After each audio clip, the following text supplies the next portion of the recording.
This entitled mother thinks she's got the perfect scam to eat for free. But not every restaurant is naive enough to fall for her tricks. What anti-entitlement countermeasure do they have against this entitled mother? Happy birthday if today's your birthday, and on with the revamped show.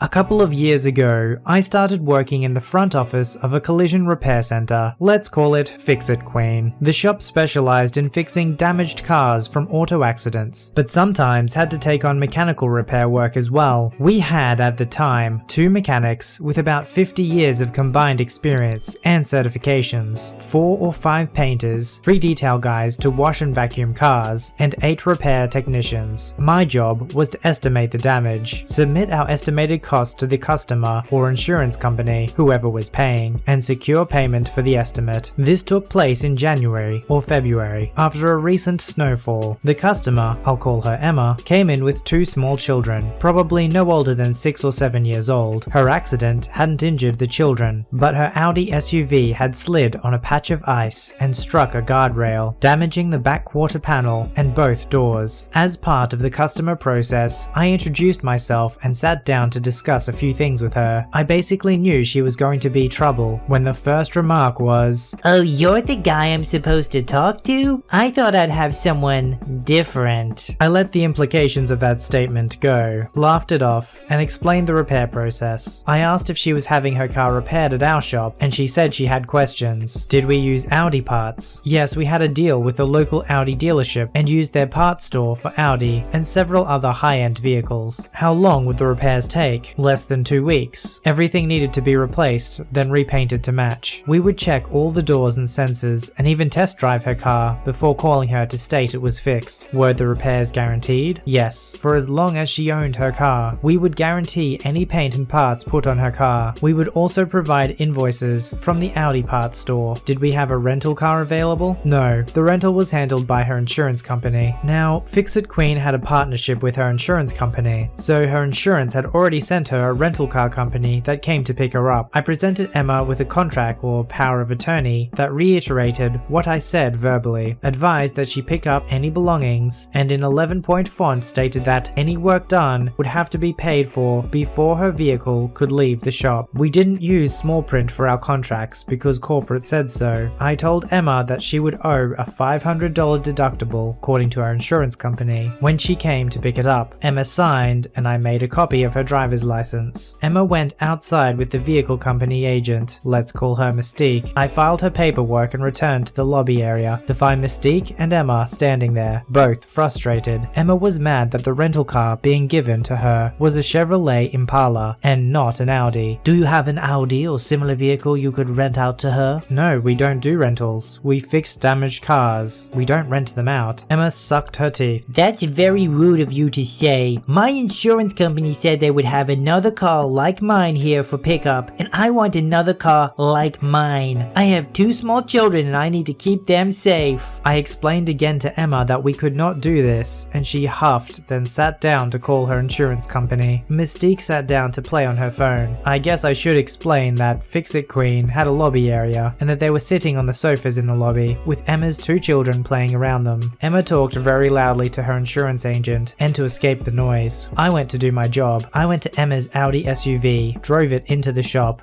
and assigned it to a technician. When I returned to my office, Emma was still on the phone, yelling about the substandard rental car. My boss came to the door of the office and asked what was going on, so I explained and told him I was taking care of it. I continued to ignore Emma's ranting on the phone and threats to drop her insurance company so I could call the Audi dealership to order parts. My contact there verified part pieces and guaranteed delivery by the end of the workday. I sent the order to her insurance company to have payment transferred to us and went to tell Emma the good news. After a few more minutes, Emma got off the phone. She had been in the lobby for a little over an hour. I asked how things have gone with her insurance. Emma basically stated that she was going to take her car and leave and would drop her insurance as no one was helpful. I asked Emma to hold on and went into the shop to find her car. Auto repair technicians usually work quickly because the more cars they work on, the more they can get paid. I found Emma's Audi SUV with both doors removed, the rear bumper loosened, and the tech was working to remove remove the right tail lamp. All of these steps were necessary to replace her damaged doors and quarter panel. I returned inside and told Emma what had happened. She shrieked at me, shrieked and grabbed her hair because we had already started working on her car. She accused us of working on her car without permission, threatened to sue us, and called me an idiot. I went to the office, made a quick copy of her signed contract, and brought it to Emma. I told her that she had given us legally binding permission to work on her car and that we had begun work per that agreement. I also told her that in accordance with our work authorization, if she chose to remove her car, she would first have to pay the fees for the work already done. We would stop work until we could verify how we would receive payment. I also told her that Mystique would be able to advise the rental car company's fee on upgrading her rental. Over the next 3 days, Emma called several times, her insurance called several times, and other collision repair shops called several times. Everyone wanted to know how repairs were going and what's going on, etc. My answers were always the same. Emma owed a $200 USD bill for the labor involved in starting the repairs and cancelling the parts order, and after the first 24 hours, we were charging $25 US per day in storage. We would not do any further work until we were paid for what had been done. By the end of the week, Emma came in personally, talked to my boss, and agreed to repairs as she was paying out of pocket for an Audi rental for her children. Her car was fixed by the end of the following week, but I think her insurance ended up dropping her because we charged them for storage fees in accordance with our contract. Often people like Emma end up making life more difficult for themselves than it needs to be. A lot of this comes down to expectations. She expected a particular car in a replacement without doing the research first. She expected to just take her car back without properly having read the contract to see that she actually owed them for the work that was done and that she had given permission for them to start work straight away. If only she had done that little bit of work beforehand to understand the service she was going into, or post that fact, realizing she hadn't done the research, just accepting their terms and conditions, she could have saved herself a lot more money and a lot of stress. My parents owned a restaurant that closed like 14 years ago. It was a small business, but being on a busy road, it gets a good number of customers. It's important that you know how the restaurant worked with the orders. You go to the counter, take an order, and you go sit at a table, and then your food is ready. You get up and take your food, and then you can either stay or eat your food somewhere else. If you eat somewhere else, you had to pay when you pick up your food. The food you could buy there was like breakfast food, ice cream, pancakes. For the staff, there was my mum, my dad, and sometimes other employees. Because of this really small number of workers, my parents had all the roles possible with the manager one. They cooked, they served, they took orders. So it was summer. My parents with 2 cookers were the only staff members in the restaurant this day. The restaurant was very full at this moment, and then it's a monster. It's a devil. No, it's a Karen. With her "I want to speak to the manager" haircut and 3 kids of like 5 to 7 year old. Already at the start, she didn't look like a nice person, but boy oh boy, she's even worse than I thought when my parents were telling me this story. When she arrived, she ordered enough food for a complete buffet, choosing extra food here and there. Then they go at their table, having ordered a lot of food, but took a long time before they can eat something. When the food arrived, they ate like 1/5 of what they had ordered, my dad says, but when their time came to pay, that's when it all began. Time to meet the cast. My dad, an intimidating guy but who is actually very nice. Mum, not so intimidating but very smart. Entitled mother, and me, wait, I wasn't even born yet. So my dad came to their table with his book where all the orders are written. Then he announced it. "So lady, this will cost you $101.35. Will you pay by credit card or cash?" $101? "Yes ma'am. Will you pay by card or credit?" I won't pay that much. "Sorry, but you need to." My kids deserve this food. How can I feed them if it all costs $100? "Sorry, but..." I know the owner and you should give me discounts at least. "Sorry, but we can't do that." I want to speak to your manager, someone with more authority than you.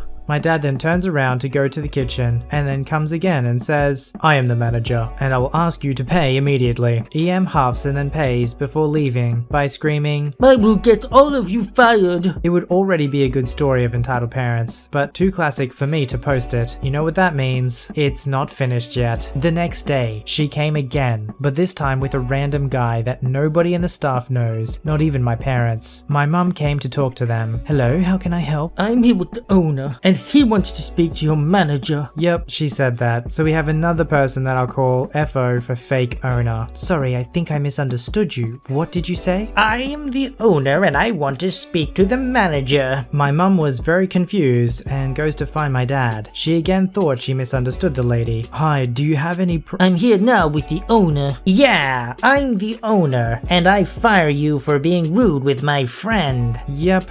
They did that. They really did that. EM came with a fake owner and tried to fire my dad. Is this some sort of a joke? No, absolutely not. Didn't you hear? You are fired.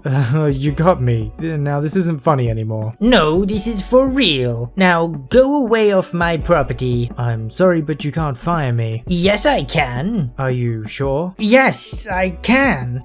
That's funny because I am the owner. Their mouths were about to hit the ground when he said that. They were so confident and then they shut their mouths. They tried to run as quick as possible, but my dad quickly grabbed them by the shirt and pulled them inside. Now my mum, dad, and the co-owner that came after my dad called him and had a long conversation about how that's not illegal, but they wanted a caution of $300 for what they tried to do. After that, they left as quick as possible. What I want to know is what kind of friend would volunteer to be the fake owner? They seem to think that it wasn't illegal, but I'm pretty sure impersonating someone is. So to have the nerve to go up to a business pretending to be the owner to fire someone, you have to be a pretty strange person to think that that's going to actually achieve something. I'd like to imagine that she put an ad on Craigslist asking someone to impersonate as the owner of the business and paid them like $10 or something. That's the only way I can imagine somebody actually doing this. I work at a large supermarket. This incident happened at Christmas when we were all ridiculously busy and stressed trying to keep up with customers. I work on the checkouts, which were absolutely rammed that day. I had just started my shift when EM immediately raced for my checkout just as it had opened. Hi, how are you today? Hi, I'm not buying anything. My daughter picked up this bow off the floor and we were wondering if you could tell me the price and show me where more of them are. Note, at this point, there were already at least 3 customers queuing behind her with full shopping trolleys. Sorry, but I believe this is someone's lost property. It belongs to the child of one of our regular customers. I work a lot, so I recognize the bow, and we don't actually sell those ourselves. Her kid is holding the bow and trying to put it in her own hair. Me, not believing that she wouldn't try and walk out with it, asked for her to hand it over. I can hand it in to the customer services for you to ensure that she gets it back next time she comes in. Her kid starts crying at this point because I'm asking for it back. Don't cry, EK. Mommy will get it for you. To me, could you possibly call a manager? Surely they won't mind if we take this small thing just for one time. Sure, no problem. A manager was literally just walking past at that point, so I called him over. Hi, everything okay? Hello, we found one of your items and your employee won't sell it to us. Manager looks at me weirdly because he also recognizes it and knows we don't sell it either. Right, can I take a look at the item and I'll see if I can get a price for you. Lovely. EK, give it to the nice man. He'll make sure you get it. Thinking they've got their own way, they hand over the bow to my manager, and the EM has this nasty smirk on her face as she looks at me while her daughter is handing it over. Oh right, now I get a closer look at it, I've just realized we don't actually sell this item, and I also believe that it belongs to one of our regular customers' children. So unfortunately, I can't let you have this item as it's lost property. I'm going to put this someplace safe for them for when they next come in. Sorry about that. Manager walks away with the bow while EK bursts into tears and starts screaming bloody murder. EM gives me an absolute death glare. Was there anything else I could help you with today? She just sort of makes a humph noise and starts dragging her kid off while muttering about getting in contact with our head office. The customers in the queue were all trying not to laugh at her as she walked off. I love working in retail. You know, you have to deal with a lot of terrible people in retail, but there are these moments like this as well. Just that little bit of justice. There are definitely days in retail that are not boring at all thanks to those people who just try and keep pushing outside the social norms. Submit your story to be read on the channel at voiceyherestories@gmail.com and join our Voicey veteran community at r/VoiceyHere. Don't forget to like, subscribe, and hit that bell to never miss an episode. Alright Voicey veterans, I'll see you in the next one.